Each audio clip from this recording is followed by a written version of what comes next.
ഒരു വ്യക്തിയിൽ പാപങ്ങളുടെ അനന്തരഫലങ്ങൾ ഏതൊക്കെയാണെന്നാണ് ഇവിടെ വിശദീകരിക്കുന്നത്. ഇന്നൽ ഹംദുലില്ലാഹ് വസ്സലാത്തു വസ്സലാമു അലാ റസൂലില്ലാഹ് വഅലാ ആലിഹി വസഹ്ബിഹി അജ്മഈൻ വമൻ തബിഅഹും ബിഇഹ്സാനിൻ ഇലാ യൗമിദ്ദീൻ. അമ്മാ ബഅദ്. സ്നേഹമുള്ള സഹോദരന്മാരെ, സഹോദരിമാരെ, സർവശക്തനായ റബ്ബിന്റെ വിധികളും വിലക്കുകളും കഴിവിന്റെ പരമാവധി ജീവിതത്തിൽ പാലിക്കണമെന്ന് എല്ലാവരെയും ഉണർത്തുകയാണ്, വസിയത്ത് ചെയ്യുകയാണ്. പാപങ്ങളുടെ അനന്തരഫലങ്ങൾ മുമ്പ് നാം വിശദീകരിക്കുകയുണ്ടായി. ഇനി പാപങ്ങളുടെ അനന്തരഫലങ്ങൾ ഒരു വ്യക്തിയുടെ ജീവിതത്തിൽ എങ്ങനെയൊക്കെ ബാധിക്കുന്നുവെന്നാണ് ഈ ചുരുങ്ങിയ വിശദീകരണത്തിലൂടെ നൽകാൻ ഉദ്ദേശിക്കുന്നത്.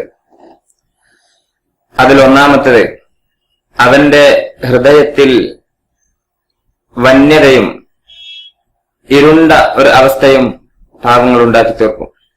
അബ്ദുല്ലാഹി ഇബ്നു അബ്ബാസ് റളിയല്ലാഹു അൻഹുമാ പറഞ്ഞിട്ടുണ്ട്, നന്മക്ക് മുഖത്ത് പ്രസന്നത, വെളിച്ചമുണ്ട്, അവന്റെ ഹൃദയത്തിൽ പ്രകാശമുണ്ട്.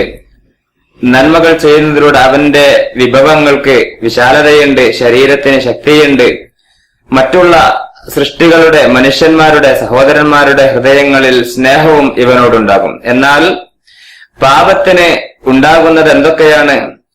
മുഖത്ത് ഇരുട്ട് അല്ലെങ്കിൽ കറുത്ത മുഖമായി മാറുന്നു, അവന്റെ ഹൃദയം ഇരുട്ടിലാകുന്നു, അവന്റെ ശരീരത്തിന് ബലക്ഷയം വരുന്നു, അതേപോലെ ഭക്ഷണത്തിൽ, വിഭവങ്ങളിൽ അവനെ കുറവ് വരുന്നു, മറ്റുള്ള ആളുകൾക്ക് ഇവനോട് വെറുപ്പുമായിരിക്കും. ഇത് അബ്ദുല്ലാഹി ഇബ്നു അബ്ബാസ് റളിയല്ലാഹു അൻഹുമാ പഠിപ്പിച്ച ഒരു കാര്യമാണ്. അതുകൊണ്ട് തന്നെ പാപങ്ങൾ ഒരു മനുഷ്യന്റെ ജീവിതത്തിൽ ഒരുപാട് ഗുരുതരമായ അപകടങ്ങളാണ് ഉണ്ടാക്കുന്നത് എന്ന് ഇതിൽ നിന്നൊക്കെ നമുക്ക് മനസ്സിലാക്കാൻ സാധിക്കും. മറ്റൊരു പ്രധാനപ്പെട്ട അപകടം അതെന്താണ്? അവന് നിന്ദതയുണ്ടാക്കും. അവന്റെ ജീവിതത്തിൽ വ്യത്യസ്തങ്ങളായ തലങ്ങളിൽ അവന് നിന്ദതകളായിരിക്കും ഉണ്ടായിത്തീരുക എന്ന് നമുക്ക് മനസ്സിലാക്കാൻ സാധിക്കുന്നു. വിശുദ്ധ ഖുർആനിൽ അള്ളാഹു പറയുന്നു, ആരെങ്കിലും അഭിമാനം, അന്തസ് ആഗ്രഹിക്കുന്നുവെങ്കിൽ അതെല്ലാം അള്ളാഹുവിന്റെ അടുക്കലാണ്. അതുകൊണ്ട് അള്ളാഹുവിൽ നിന്ന് ആ അന്തസ് കിട്ടണമെങ്കിൽ നമ്മൾ എന്ത് ചെയ്യണം? നന്മകൾ ചെയ്തുകൊണ്ട്, നല്ല കാര്യങ്ങൾ ചെയ്തുകൊണ്ട് ആ റബ്ബിനോട് അത് ചോദിക്കണം.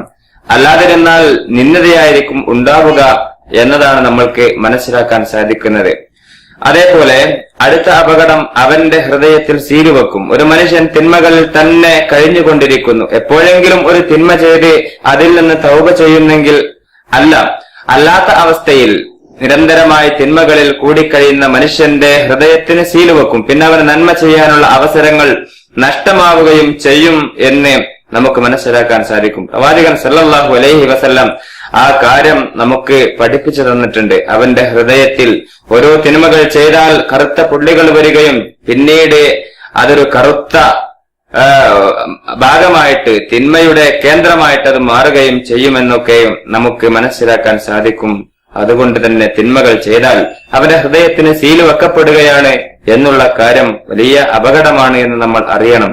അടുത്ത അപകടം, അവന്റെ ജീവിതത്തിൽ നിന്ന്, അവന്റെ ഹൃദയത്തിൽ നിന്ന് ലജ്ജ എന്നുള്ള സവിശേഷമായ ഗുണം നഷ്ടപ്പെടും. ലജ്ജ വളരെ പ്രധാനപ്പെട്ടതാണ്. പക്ഷേ തിന്മകൾ ചെയ്യുന്ന മനുഷ്യനെ ഒരിക്കലും തന്നെ ലജ്ജയുള്ളവനാകാൻ സാധിക്കുകയില്ല, തിന്മകളിൽ കൂടി കഴിയുന്നവന് എന്നാണ് നമുക്ക് മനസ്സിലാക്കാൻ സാധിക്കുന്നത്. മറ്റൊരു അപകടം, അവന് എപ്പോഴും പേടിയായിരിക്കും, അവന് ബേജാറായിരിക്കും. ജീവിതത്തിൽ തിന്മകളാണ് ചെയ്യുന്നത് എങ്കിൽ, അതിലാണ് അവൻ കൂടി കഴിയുന്നത് എങ്കിൽ അവന്റെ ജീവിതത്തിൽ ഭയവും പരിഭ്രാന്തിയും ഒക്കെ ഉണ്ടായിക്കൊണ്ടിരിക്കും എന്ന് നമുക്ക് മനസ്സിലാക്കാൻ സാധിക്കും. പണ്ഡിതന്മാർ ഈ വിഷയം നമുക്ക് പഠിപ്പിച്ചു തന്നിട്ടുണ്ട്. വ്യത്യസ്തങ്ങളായ ശൈലിയിൽ അവർ ഈ കാര്യം നമ്മെ അറിയിച്ചിട്ടുണ്ട്. അതുകൊണ്ട് അതും നമ്മൾ ശ്രദ്ധിക്കുക.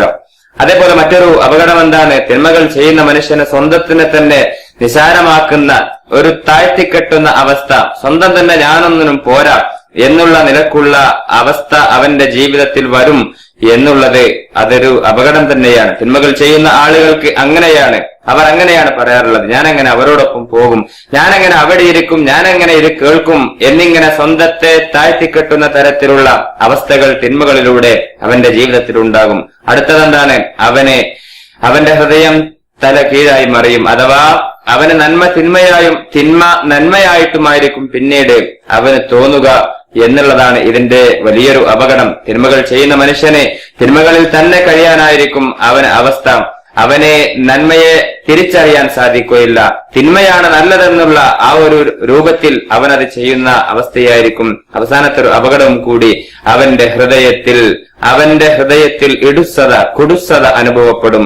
വിശുദ്ധ ഖുർആനിൽ അല്ലാഹു തആല അത് അറിയിച്ചിട്ടുണ്ട്. അല്ലാഹു ആരെങ്കിലും വഴികേടിലാക്കിയാൽ അവന്റെ ഹൃദയത്തെ പ്രയാസമുള്ളതായിട്ട് ഇടുങ്ങിയതാക്കി അല്ലാഹു മാറ്റും. അതുകൊണ്ട് അതിൽ പെടാതിരിക്കാൻ നമ്മൾ ശ്രദ്ധിക്കുക, തിന്മകളിൽ നിന്ന് വിട്ടുനിൽക്കുക, നന്മകളിലേക്ക് കടന്നു വരിക. അല്ലാഹു തആല നമ്മെ അനുഗ്രഹിക്കുമാറാവട്ടെ. ربنا آتنا في الدنيا حسنة وفي الآخرة حسنة وقنا عذاب النار. آمين برحمتك يا أرحم الراحمين والحمد لله رب العالمين.